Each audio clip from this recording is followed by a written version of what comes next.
Gara-gara Pak Amin Rais dianggap kualat kali Gus Dur, Pak Amin Rais raiso dadi presiden. Presiden Indonesia niku miturut Rangga Warsita, muridé Mbah Hasan Besari niku namine Bagus Burhan. Kemudian menjelma menjadi Rangga Warsita miturut Jongko Joyoboyo. Presiden Indonesia iki mburine O. Lah jenenge Pak Amin Rais ora ana one. Lah ana one lucu, Amin Raiso.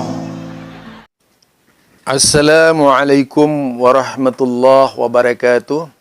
Alhamdulillah Rabbil alamin wal aqibatu lil muttaqin wala udwana illa 'alal zalimin kal mubtada'ati wal musyrikin. Asyhadu an la ilaha illallah wahdahu la syarika la ilahul awwalin wal akhirin. Wa asyhadu anna Muhammadan 'abduhu wa rasuluhu wa khairatuhu 'alal khalqi ajma'in. Wasallama tasliman katsira. Kembali bersama saya Zulkarnain El Maduri. Kali ini saya ingin menyoroti sebuah cuap-cuap yang diucapkan oleh siapa namanya, Gus Miftah ya. Sebut Gus Miftah. Siapa yang nggak kenal dengan Gus Miftah ya? Kalau berbicara memang tanpa rim, asal bicara gitu. Untuk mengesankan bahwa dia menguasai permasalahan. Padahal terkadang tidak etis dan keluar dari norma-norma religius. Apalagi membicarakan seseorang ya. Jelas seorang tokoh, jelas itu hanya berangkat dari ketidaksukaan alias kebencian.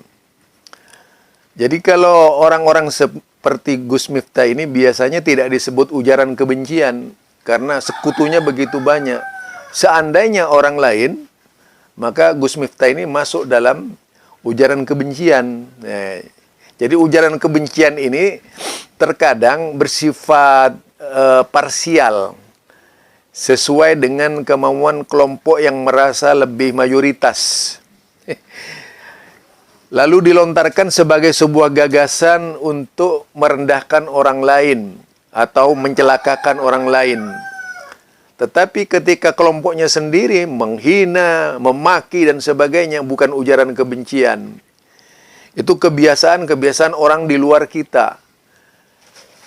Terkadang berusaha menghukumi seseorang dengan kemauannya saja. Nah, inilah pula yang terjadi pada Gus Miftah ya.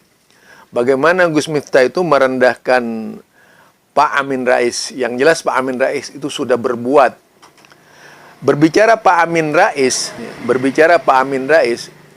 tak ada seorang pun yang mengingkari di Indonesia ini kalau Pak Amin Rais adalah tokoh reformasi. Pak Amin Rais di saat itu bagi kelompok-kelompok yang sekarang berebutan jadi presiden, semua bersepakat kalau Pak Amin Rais adalah tokoh reformasi. Itu yang diucapkan oleh para tokoh ketika itu. Bahkan dengan ikhlasnya,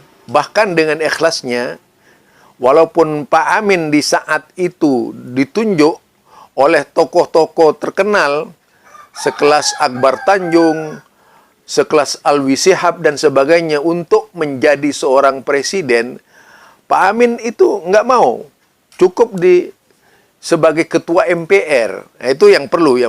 Jadi nggak mau Pak Amin. Kalau mau pada waktu itu terlalu bisa jadi presiden Pak Amin itu.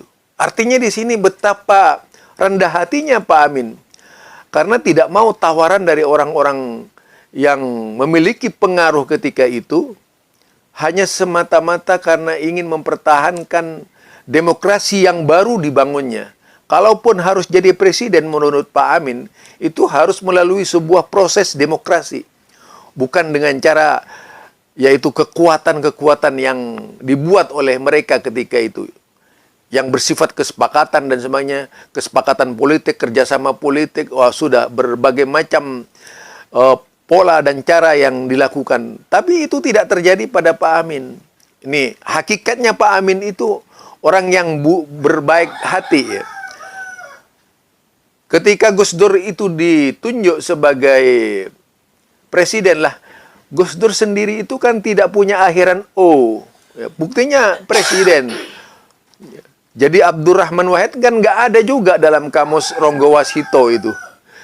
Tapi mengapa kemudian Pak Gus Dur bisa jadi presiden? Setidak-tidaknya Gus Dur jadi presiden.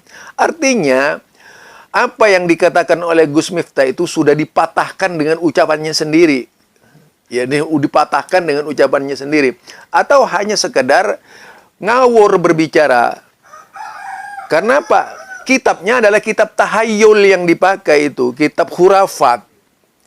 Jadi karena Pak Amin Rais tidak masuk dalam kitabnya Joyoboyo, tidak berakhiran O, lalu tidak jadi presiden. Jadilah menurut pola yang dikembangkan pemikiran yang meledek Pak Amin itu, Amin Rais dengan Amin Raiso itu. Nah ini kan cara-cara yang sebenarnya tidak beradab ya kepada orang tua itu. Kalau di Madura sih orang seperti ini sudah dianggap nggak beradab gitu. Kurang ajar istilahnya itu. Nah, jadi apa seharusnya kalau di Madura ini kromo inggilnya sangat tinggi loh. Jangan sampai ada ucapan-ucapan seperti Gus Miftah itu biasanya berakhir itu dengan orang-orangnya biasanya. Itu di Madura itu. Karena memang di Madura itu sangat menjaga adab, apalagi kepada tokoh-tokoh setempat di Madura itu sangat dimuliakan dan sangat dihormati.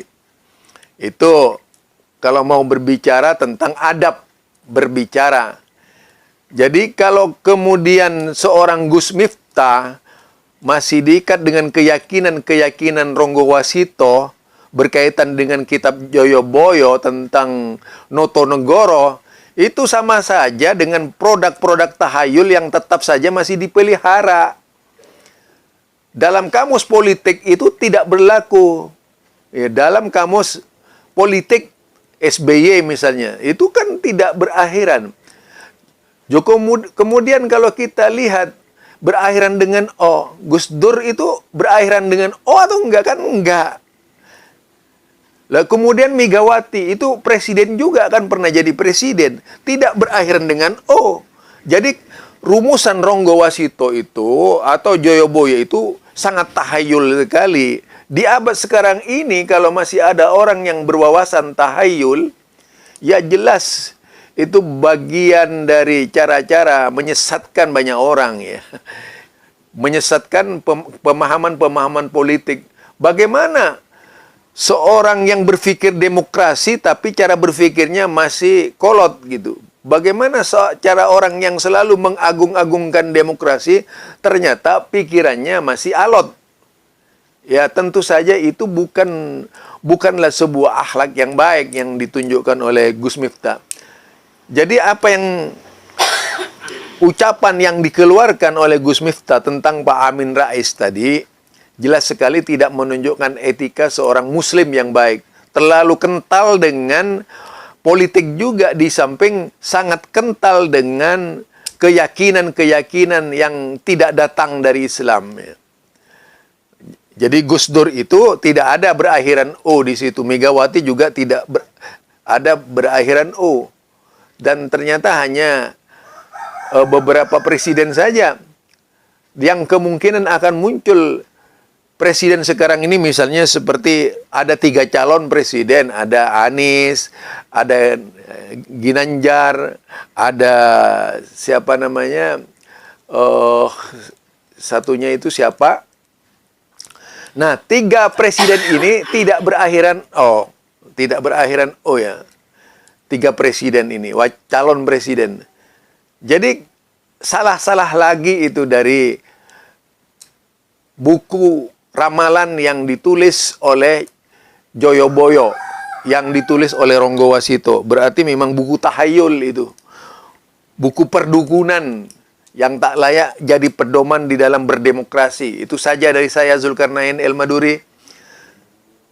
Subhanakallahumma wa bihamdika asyhadu an la ilaha illa anta astaghfiruka wa atubu ilaik. Assalamualaikum warahmatullahi wabarakatuh.